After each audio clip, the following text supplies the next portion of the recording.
françaisdanslemonde.fr. Inscrivez-vous à la newsletter hebdomadaire de votre radio sur françaisdanslemonde.fr. françaisdanslemonde.fr, la première plateforme multimédia d'aide à la mobilité internationale. Bienvenue sur notre podcast, je suis Gauthier Seyss et j'ai le plaisir de passer 10 minutes avec Myriam Doyle, direction l'Irlande. 10 minutes, le podcast des Français dans le monde. françaisdanslemonde.fr. C'est pas l'histoire d'un coup de cœur, c'est pas l'histoire de 2 coups de cœur, c'est au moins l'histoire de 3 coups de cœur. Un pour un pays qu'elle ne connaissait pas bien, un autre pour un beau rugbyman qui vivait dans ce pays et un troisième, une passion pour les jouets. Bonjour Myriam. Bonjour Gauthier. Alors tu m'as accordé cette interview, tu travailles aujourd'hui, tu es sur un salon, je pense que tu t'es mis dans un coin pour être tranquille.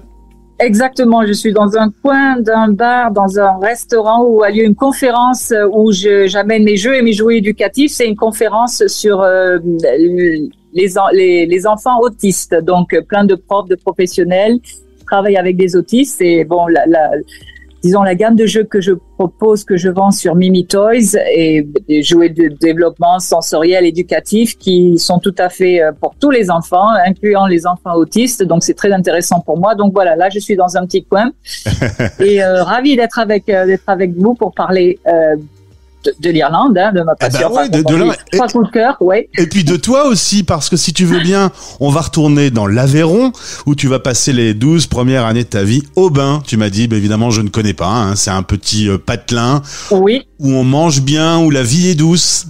La vie est douce, on mange bien, voilà. On va dire, c'est ce qu'on appelle le bassin houillé dans l'Aveyron. Donc, c'est peut-être pas la région, qui au niveau économique a eu des difficultés, mais c'est une très belle région où on mange bien, où les gens sont super sympas. Et effectivement, j'ai vraiment, pendant 25 années consécutives, j'ai amené mes enfants et j'ai passé mes vacances là parce que j'avais une grand-mère et des amis et de la famille super sympas que j'ai toujours d'ailleurs, sauf la grand-mère malheureusement. Mais c'est vrai que culturellement, et mon cœur est vraiment en Aveyron et à Aubin. Voilà. C'est de l'aligot, du pâté, saucisson, la liste est longue. Ça s'entend quand on parle, il y a de la passion. À 12 ans, tes parents déménagent sur Paris, c'est là que tu vas faire tes études, puis une école de commerce. Et là, ton prof de français connaît quelqu'un en Irlande, tu vas faire un Erasmus à 22 ans. Tu vas débarquer en Irlande. Alors, que les choses soient claires, quand on te parle de ce projet, tu sais même presque pas où c'est l'Irlande. Franchement, non. Tout ce que j'entends de l'Irlande, parce que c'était le début des années 90, c'était l'Irlande du Nord, les soucis, etc., les bombes, etc. Mais je ne connaissais pas l'Irlande, non. Je savais que c'était en Europe, pas très loin de chez moi, donc on pouvait y aller en avion sans passer 6 heures en avion. Je savais qu'on y parlait anglais, mais franchement, je ne connaissais pas l'Irlande. Et je crois qu'il y a un coup de foudre. Je crois qu'il y a un coup de foudre. Tu te souviens, si tu te replonges un petit peu à ton arrivée en 92-93, tu te souviens de ce qui s'est passé dans toi, cette sensation de coup de foudre, on l'a en amour. Là, tu l'as eu pour un pays. Tu sais ce que t'as ressenti au fond de toi? Très excitation, enfin quelque chose pour la nouveauté. Alors c'est peut-être quelque chose, une curiosité que j'ai toujours eue, mais franchement, le fait de ne pas savoir où j'allais, comment ça allait se passer, je ne me souviens pas de stress. Avec ça, mais vraiment c'était l'intérêt, enfin la curiosité et l'excitation de quelque chose de nouveau. Plus, forcément quand on est étudiant, on fait facilement des amis, donc cette transition a été très vite. Et puis c'était aussi un peu la curiosité parce que nous étions 3 en tout français dans cette université quand même assez importante, donc il y avait un élément de curiosité où tout le monde venait nous voir, était sympa, et puis de toute façon les Irlandais sont sympas, accueillants, donc il y a eu ça aussi qui a facilité l'intégration. Alors on peut dire que de toute façon le métro boulot dodo parisien te plaisait guère. Là tu te retrouves dans un pays où c'est plus relax, avec des activités extrascolaires, les pubs, les sorties, les amis. Et d'ailleurs tu vas te dire, pour me créer du réseau et pour pas rester isolé, je vais intégrer une équipe de rugby féminine. Et là c'est super parce que tous les week-ends tu pars et tu découvres le pays. Alors, tous les week-ends, on partait, enfin peut-être pas tous les week-ends, mais aussi les jours où on est censé étudier. Donc, si tu dis à ton prof, tiens, aujourd'hui j'ai un match à Galway, crac, c'est bon, aucun problème, vas-y, on prenait le bus avec l'équipe, on jouait. Oh, c'était vraiment très sympa. Et pour moi, franchement, pas sportif, mais bon, c'était, au niveau social, je m'étais dit, tiens, un truc pour me faire des amis, en fait, c'est ce que je voulais aussi. Et vraiment, tout m'a plu. L'ambiance, bon, le jeu en lui-même, c'est dur. Je me souviens en plus, bref, j'étais position parce qu'on était limité, mes capacités étaient limitées, mais bon, ça m'a plu. Voilà, c'était un peu physique. Des fois, j'étais un peu sonnée. Ouais, voilà, mais tout m'a plu dans ce sport. En tout cas, les gens, l'équipe, et effectivement, de fil en aiguille, des matchs, etc. L'équipe, évidemment, il y avait une équipe féminine et une équipe masculine. L'équipe masculine se bousculait un peu pour nous entraîner. Et c'est là que j'ai rencontré Miles, qui était mon copain, qui est toujours mon copain et mon mari. Maintenant, voilà, ça fait 30 ans.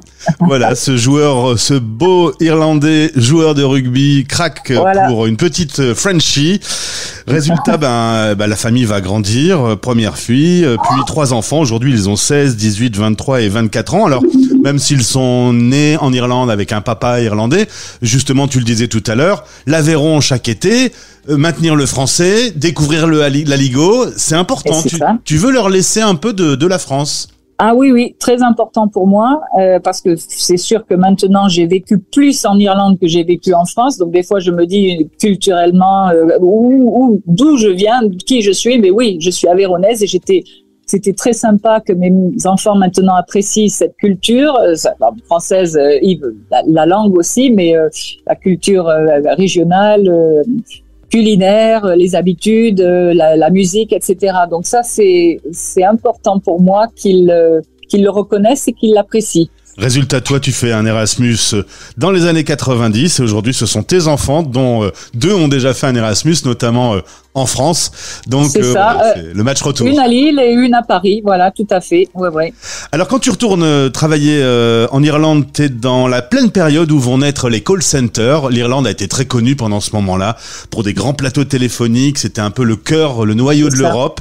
Tu vas y bosser pendant 5 ans, mais avec ton mari, vous dites que se mettre un petit peu au vert, être toi-même chef d'entreprise, ce serait pas mal. Et c'est là que tu as une idée de génie. Tu crées Mini Toys, jeux et jouets éducatifs, les bons jeux en bois qu'on connaît, les petits doudous, je les vois sur le site internet, on a envie de le prendre dans ses bras. Et donc tu te lances dans l'aventure en 2004. C'est ça, en 2004, parce que les enfants étaient petits, effectivement, je cherchais une certaine catégorie de jouets que je trouvais pas forcément en Irlande. Il y avait beaucoup de jouets en plastique, beaucoup de jouets avec des piles. Enfin bon, voilà, je trouvais pas ces jeux et jouets traditionnels. Donc c'est comme ça qu'est né Mini Toys. Et puis toujours là, 20 ans après. Alors c'est sûr qu'il y a eu 2 hauts débats.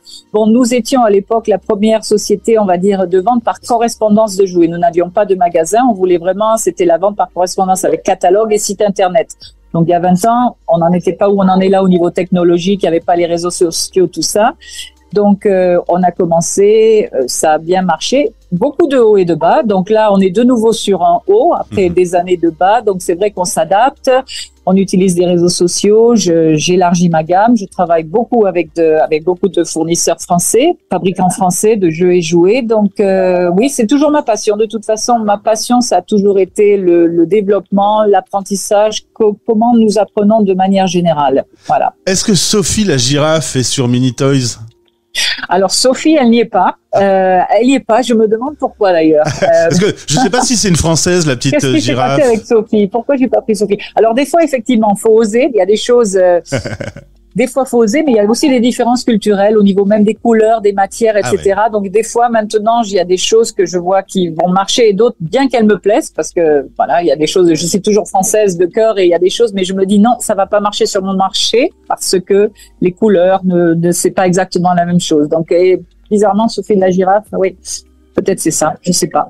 93-2024, aujourd'hui, tu te sens plus irlandaise que française ? C'est une question intéressante parce que maintenant, voilà, je suis 50 et des poussières, donc j'ai vécu en Irlande plus que j'ai vécu en France. Et c'est vrai que je me pose la question. Alors, j'ai mes habitudes françaises, donc effectivement, si tu viens manger à la maison chez moi en Irlande, ce sera vraiment des habitudes françaises au niveau bouffe, etc.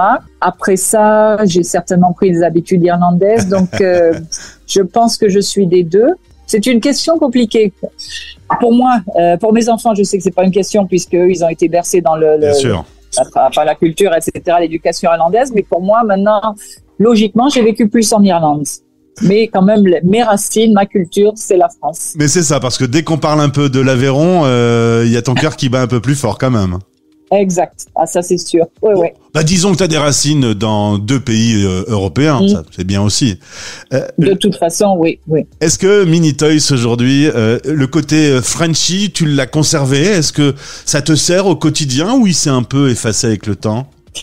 Alors, le côté Frenchy me sert dans le sens où je travaille avec des marques françaises et j'essaye de promouvoir ces marques françaises. Après ça, pas forcément, parce qu'il faut quand même s'adapter, il y a la réalité du marché. Donc oui, alors je joue effectivement quand je me présente sur les réseaux sociaux, je dis je suis française, de temps en temps j'utilise ça, mais pas forcément non plus. Entre l'Irlande de 93 et aujourd'hui, en effet, on parlait de la période des call centers, enfin, le pays a beaucoup évolué. Comment tu ferais la promotion de ce pays? Est-ce que pour les auditeurs qui se disent tiens, pourquoi pas, c'est quoi le gros atout? Le côté relax est resté? Le côté relax est resté, le côté être travailleur indépendant, il y a beaucoup d'aides. Alors ça, c'est vraiment le côté pratique. J'ai toujours accès à des aides aussi bien financières que des mentors ou des gens qui peuvent m'aider pour faire du Instagram ou Facebook, des trucs comme ça. Donc, il y a une flexibilité au niveau de être auto-entrepreneur et qui est, à mon avis, plus facile qu'en France. Après, évidemment, le côté relax, oui, culturellement, jeudi, vendredi, samedi, même quand on bosse ou qu'on a une famille, on est invité, on peut sortir au pub. Donc, il y a ce côté social qui se passe au pub, qui se passe toujours au pub. C'est un pays qui est très sportif aussi, que j'apprécie, parce que comme je le disais au début, moi, même à l'école en France, j'ai jamais été vraiment sportive et le sport n'était pas aussi présent. En Irlande, il y a les sports gaéliques, il y a le rugby, il y a le football. Et ça, c'est une petite différence, mais pour moi, qui est important, surtout pour mes enfants. Donc, ils ont tous eu l'occasion de faire du sport jusqu'à un certain âge, et les 2 garçons en font toujours. Oui, mais c'est vraiment le pays qu'on voit sur les cartes postales. De toute façon, au niveau des paysages. C'est ça. C'était ma dernière question sur les paysages, parce qu'à chaque fois, ils sont assez fascinants et inédits, et ça, c'est ton quotidien. Myriam, merci beaucoup. Mini Toys ne livre qu'en Irlande, on peut pas commander. Et non, qu'en Irlande. Oui, alors ça, c'est un autre problème. Le transport est beaucoup trop cher, malheureusement. Peut-être, si on utilise des drones, ce sera moins cher, mais pour le moment, non, trop cher. Eh bien, en tout cas, une belle histoire, un beau parcours, et comme je le disais en intro, des coups de cœur. Et voilà, la vie qui fonctionne avec des coups de cœur, c'est quand même toujours de belles histoires à raconter. Merci d'avoir accordé ces minutes à la radio des Français dans le monde. Je vais te libérer pour te laisser retourner bosser, en fait. À bientôt. Merci Gauthier. Oui. Français dans le monde. Français dans le monde.